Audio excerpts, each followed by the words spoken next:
நாளை என்றும் நம் கையில் இல்லை, நாம் யாவும் தேவன் கை பொம்மைகளே.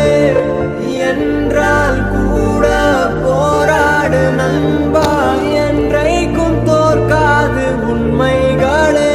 செயின்ட் போல்ட்டை போல் இல்லாமல் ஓடு, கோல்டு தேடி வரும். உந்தன் வாழும் ஒலிம்பிக்கை போலே வேர்வை வெற்றி தரும். நாங்கள் ரிஷியும் இல்லை, ஓர் ருஷியில் சொன்னோம் முடிச்ச. எனக்கு ஒரு சான்ஸ் கொடுங்க சார்.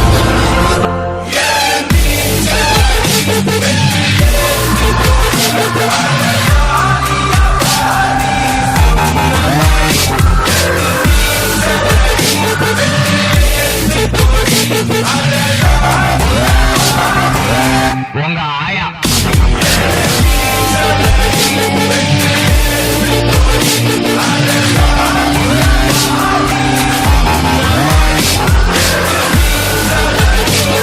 உன்னால முடியாதுன்னு யாராவது சொன்னா நீ நம்ப வேண்டியது அவங்கள இல்லை.